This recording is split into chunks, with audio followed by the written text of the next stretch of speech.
There we go. Hello. I always thought that oil pastels were, just to be crude, a shit medium. I only really worked with them when I was like 7 and I haven't really touched them since. But I have them in my art drawer nonetheless. And I saw this really cool artist on TikTok or Facebook, or some form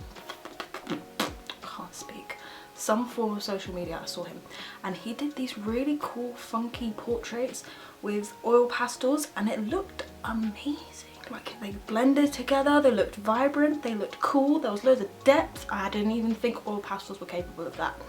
So if I can find him, I'll put him up on the screen. So I thought to myself, I'm gonna give that shit a go because like it looked so cool. Basically I'm gonna make a piece with oil pastels. That's what I'm doing, you know, after I finish my tea. Anyway, on with the thing.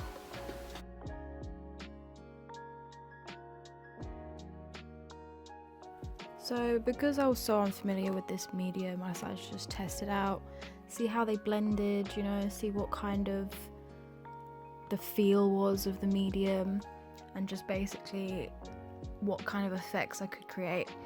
Because it's like an oil medium, it felt quite smooth to blend together. It was very oily, like kind of a creamy, like buttery texture. But you did have to press quite hard to get a good blend with them. Like you have to really kind of smush it on there. But yeah, I just wanted to see how it would look laid on top of each other, what kind of gradients I could create. Honestly, it did feel a bit limiting, but at the same time there was like some cool textures in there. There was some depth that you could create in there. I think because I've got very generic a brand of the oil pastels, I don't even know what they're called. 1 second.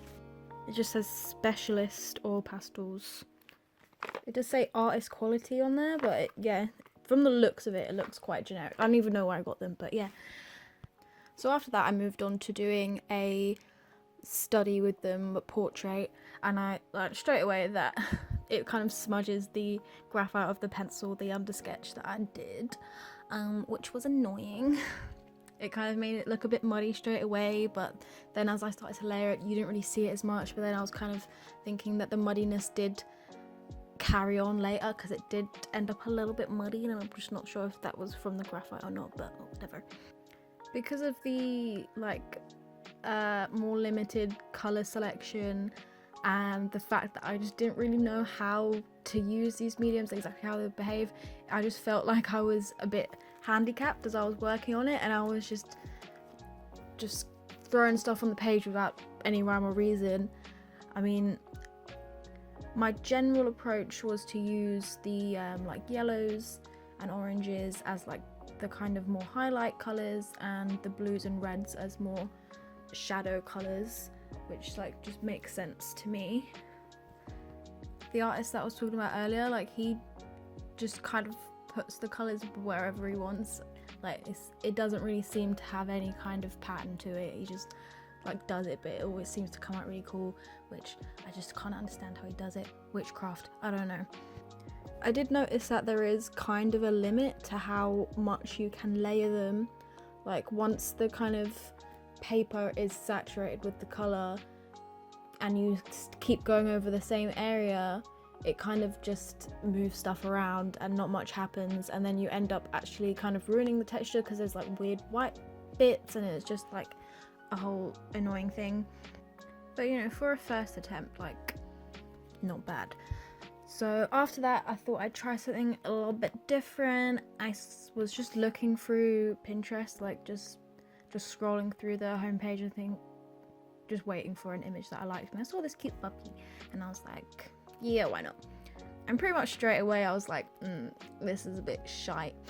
I think this kind of medium, I'm not sure I like for very textured subjects. I think it's it's more for like flatter surfaces, like more kind of graphic designs. If you are wanting to do it in a more stylized way, then it would work, but because of, I don't know, it just didn't seem to like kind of gel with it. Maybe if you had more colors to work with and it was larger, where you could do more detail, because the things are so big that it was just really hard to get that detail in. The more I did work with the medium, the more I kind of learned like little tricks. Like for instance, like there was a pale pink in the dog's ear, and I was like, all I have is like red and this like fleshy color. I don't know how I'm gonna get pale pink out of that. And I was like, oh yeah, duh, just lightly do some red, put some white over the top, and then it blended out into a pale pink color.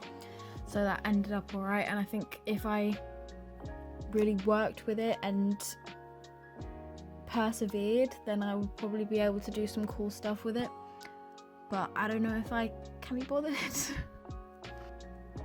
I was originally just gonna leave it at those two little studies of the like partial woman's face and the dog.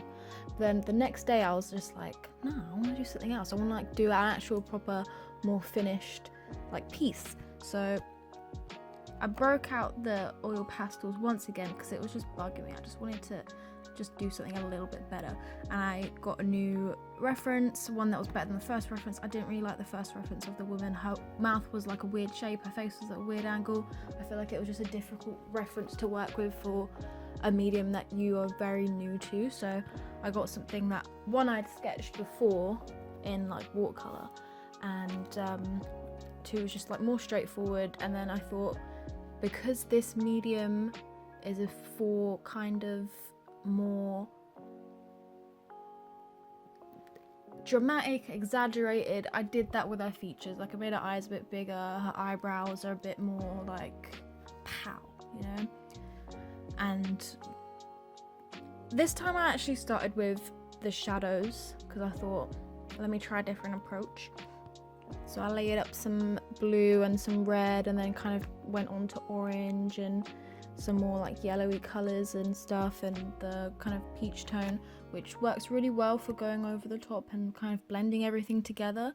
I think like half of the drawing is just blending stuff. Like that's like probably like a good 70% of the work you're doing is just going over the same spots to blend everything together and make it look kind of smoother. There are some parts of it that I like and some parts that I don't like. I do like certain areas of her skin where it's blended in kind of like around the eyes and stuff. How on the jawline I've kind of put like a lighter blue and it looks kind of like there's light hitting it. But like her irises and kind of certain things about her mouth and her hair. Ugh, I don't like her hair at all. It was just kind of like, I had no idea how to do hair texture. I suck at doing hair anyway, but like doing it in oil pastels, it just kind of was a full-on struggle. But yeah, overall, I didn't have any major frustrations doing it. It was just kind of like, oh, this is slightly unfamiliar to me. I probably would get on with it a bit better after a while, but not really my thing. I mean, was they fun to work with? Like, yeah, 100%. I could see someone who's more experienced doing some really fucking kick-ass shit with this, and I could see myself using it for very specific pieces that I wanted a very certain feel for them and a certain texture. I think it'd be quite cool, but I'm not gonna make it my main medium. I'm not gonna suddenly switch to oil pastels. I'm gonna stick with watercolor for now, but would I use them again? Yeah, probably. Pretty sure I would. And I did hear the guy in one of these videos, he was talking about which oil pastels he liked, and he actually said the Crayola ones were like his favorite, and I'm pretty sure they would be pretty cheap. Crayola, hold up, let me look up the price. Yeah, there's like a set of 28 oil pastels from Crayola for like £8, which I don't know, in dollars probably be like $10 or something. So yeah, if you're interested in trying them out, like it's not a big commitment to go get some Crayola or pastels. Anyway, what was I saying? I was trying to do conclusions. Oh yeah, I forgot to say, I did use like a screwdriver to try and scrape some stuff off because I saw some people doing that to kind of create some texture and some highlights afterwards. It didn't do that much, but I think like the screwdriver I was using was like really tiny, so it was really thin and it just didn't scratch that much off. But yeah. Oh man, I'm going over time. So pros, cool texture, vibrant colours. Cons, you kind of have to break your fingers to blend it. I felt a little bit awkward with it in my hands. That's about it. Okay, I will see you later.